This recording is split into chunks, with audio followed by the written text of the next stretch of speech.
हमारे देश में इलेक्शन होते रहते हैं, हर साल कहीं ना कहीं गवर्नमेंट के 5 साल पूरे होते हैं और फिर से इलेक्शन कंडक्ट कराया जाता है। इसमें एक पार्टी इलेक्शन जीतती है तो उसे सत्ता मिलती है, तो बाकी पार्टीज इलेक्शन हारती हैं और उन्हें अपनी कमियां पता चलती हैं। बट पब्लिक उसे क्या मिलेगा, यह डिपेंड करता है आपकी मेंटेलिटी पर। अभी इसी हफ्ते कर्नाटका इलेक्शन फाइनल हुआ जो आपको बहुत कुछ सिखा गया। आज की इस वीडियो में किसी पॉलिटिकल पार्टी के पॉइंट ऑफ व्यू से नहीं, बल्कि एक आम जनता, आम पब्लिक के पर्सपेक्टिव से कर्नाटका इलेक्शन को एनालाइज करने की कोशिश करेंगे। वीडियो शुरू करने से पहले एक रिक्वेस्ट, अगर ये वीडियो आपको अच्छी लगती है, हमारा काम पसंद आता है तो हमें सब्सक्राइब जरूर करें, फॉलो जरूर करें। ये आपके लिए बिल्कुल फ्री है लेकिन हमारे लिए काफी हेल्पफुल होगा। अब वीडियो में आगे बढ़ते हैं। एक स्टेट अपनी गवर्नमेंट से कुछ बेसिक नीड्स की डिमांड करता है, जैसे एम्प्लॉयमेंट। जब कोई किसी पार्टी को वोट करता है तो उसके अपने एजेंडे में एम्प्लॉयमेंट एक बड़ा पॉइंट होता है, क्योंकि इनकम होगी तब जाके वो कहीं एक नॉर्मल लाइफ जी सकता है, फैमिली को सपोर्ट कर सकता है, अपने लिए एक घर बना सकता है। ओवरऑल देखा जाए तो बेहतर लाइफ जीने के लिए इनकम सोर्स का होना बहुत जरूरी है और इनकम के लिए चाहिए जॉब, और ये डिपेंड करता है आपकी स्टेट गवर्नमेंट पर। गवर्नमेंट कैसे और कितनी जॉब जनरेट कर सकती है। कर्नाटका केस में अगर देखें तो कर्नाटका भारत का एक ऐसा स्टेट है जो अनएम्प्लॉयमेंट जैसी प्रॉब्लम को डील करने में इंडिया का one of the best state माना जाता है। जनवरी 2016 टू मार्च 2013 के बीच कर्नाटका का unemployment rate national unemployment rate से काफी कम रहा। जहां नेशनल लेवल पर 7.8% लोग बेरोजगार रहे, उनके पास कोई जॉब नहीं रही, तो वहीं कर्नाटका में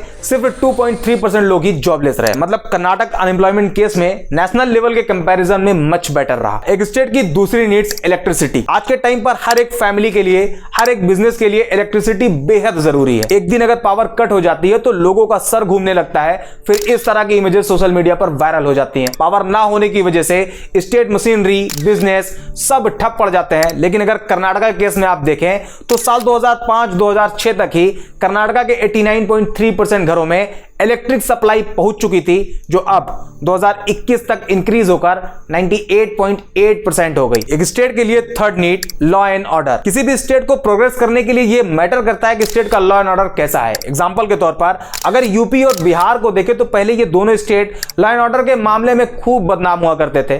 बिहार को जंगल राज बताया जाता था तो यूपी के बारे में कहा जाता था कि यूपी में बात बाद में होती है लेकिन कट्टा पहले निकलता है, जिसपे मिर्जापुर जैसी वेब सीरीज भी बनाई जा चुकी है। लेकिन कर्नाटका के केस में मामला थोड़ा अलग है। इंडिया जस्टिस रिपोर्ट IJR के अकॉर्डिंग कर्नाटका लिस्ट में टॉप पर है, जबकि यूपी 18 नंबर पर। इसके अलावा the state per capita net state domestic product NSDP में RBI डाटा के अकॉर्डिंग कर्नाटका सिक्किम और दिल्ली के बाद तीसरे नंबर पे है। इन्फ्लेशन, पूरे देश का वही हाल। नफरत के अलावा कोई ऐसी चीज नहीं जो सस्ती हो, कर्नाटक में भी लगभग वही हाल। साथ ही साथ women safety, health facility, education system जैसे ये वो क्राइटेरिया हैं जो एक स्टेट के लिए बेहद जरूरी है। लेकिन अब चलते हैं वीडियो के दूसरे चैप्टर पर, the agenda of our political parties. Karnataka election में BJP, Congress, JDS, BSP, AIMIM जैसी पार्टीज ने पार्टिसिपेट किया। इसमें मेनली 3 पार्टी बीजेपी, कांग्रेस और JDS रही। पहले बीजेपी की बात। बीजेपी कर्नाटका इलेक्शन में कैंपेन की शुरुआत करती है, चूंकि पिछले 5 साल से बीजेपी कर्नाटक के सत्ता में रही। कैंपेनिंग की शुरुआत हुई। बीजेपी के बड़े बड़े leader, party president JP Nadda से लेकर होम मिनिस्टर अमित शाह और प्राइम मिनिस्टर नरेंद्र मोदी जैसे बड़े बड़े फेसेस कर्नाटका इलेक्शन के दंगल में उतरते हैं। रैलीज पे रैलीज होती हैं, रोड शोज किए जाते हैं, पब्लिक मीटिंग होती है। लेकिन जो एजेंडा सेट किया जाता है कि आप किस एजेंडे के साथ पब्लिक के बीच वोट की डिमांड करने वाले हैं। चूंकि बीजेपी पहले से कर्नाटका की सत्ता में थी और सत्ता में रहते कुछ ऐसे काम किए गए जैसे हिजाब कंट्रोवर्सी, हलाल प्रोडक्ट को लेकर एक बड़ा ड्रामा, ये सब करने का फोकस सिर्फ एक था, हिंदुत्व एजेंडे को प्रमोट करना। और इसी एजेंडे के साथ बीजेपी इलेक्शन कैंपेन में उतरती है। मुस्लिम रिजर्वेशन को खत्म किया जाता है। Home minister Amit Shah rallies में ओपनली बोलते हैं कि हमने मुस्लिम रिजर्वेशन खत्म किए, अगर कांग्रेस सत्ता में आएगी तो मुस्लिमों को वापस से आरक्षण मिलने लगेगा। Prime minister Narendra Modi rallies में कांग्रेस को टारगेट करके उनको कही गई बातों को गाली से लिंक करके बताते हैं। कांग्रेस के लोग कान खोल करके सुन ले, आपने जब जब जिसको गाली दी है उन्होंने आपको ऐसी सजा दी है, ऐसी सजा दी है, आप दोबारा खड़े नहीं हो पाए हैं। इस बार कर्नाटका में भी ये गाली का जवाब, इनके सम्मान पर जो चोट पहुंची है उसका जवाब वोट से दिया जाएगा, वोट से दिया जाएगा।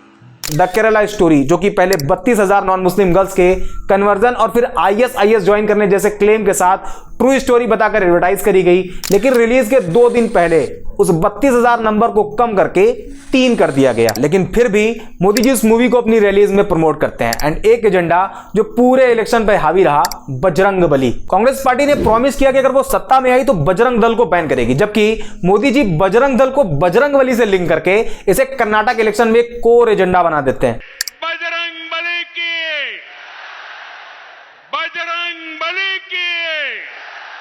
टीपू सुल्तान के नाम पर भी रिलीजियस एजेंडे को खूब साधा गया। ओवरऑल बीजेपी का कैंपेन रिलीजन पॉलिटिक्स के इर्द गिर्द ही घूमता रहा। अनएम्प्लॉयमेंट, इन्फ्लेशन, हेल्थ, एजुकेशन जैसे हाईली नीडी एजेंडे को टच भी नहीं किया गया। जबकि दूसरी तरफ कांग्रेस, पहले तो उन्हें एंटी इनकम्बेंसी का फायदा मिला, सेकेंडली बीजेपी के हिंदुत्व एजेंडे की वजह से मुस्लिम वोट कांग्रेस को ट्रांसफर हुआ, एंड थर्ड कांग्रेस की कर्नाटक के लिए एक वेलफेयर स्ट्रेटेजी। कांग्रेस ने 5 प्रोमिसेस किए। गृह लक्ष्मी, फैमिली की हेड वुमेन को हर महीने 2,000 रुपए, गृह ज्योति 200 यूनिट्स फ्री इलेक्ट्रिसिटी, अन्य भाग, बीपीएल होल्डर फैमिली के हर मेंबर को 10 केजी चावल फ्री, युवा निधि, 18 से 25 ईयर एज ग्रुप के अनएम्प्लॉयमेंट ग्रेजुएट लोगों को 3,000 रुपए एंड अनएम्प्लॉयमेंट डिप्लोमा होल्डर्स को 1,500 रुपए महीने 2 साल तक के लिए। शक्ति, पब्लिक ट्रांसपोर्ट बसेस में फ्री ट्रेवल फॉर वुमेन। ये 5 प्रोमिसेस के साथ कांग्रेस कर्नाटक इलेक्शन में कैंपेन करती है। एंड करप्शन, 40% वाली गवर्नमेंट के नाम से करप्शन को भी खूब टारगेट किया। कर्नाटक इलेक्शन में कांग्रेस का ये कुछ एजेंडा रहा। अब आते हैं वीडियो के फाइनल चैप्टर पर। कर्नाटका पब्लिक, कर्नाटका की आम जनता। कर्नाटका पब्लिक के पास 2 ऑप्शन थे। फर्स्ट,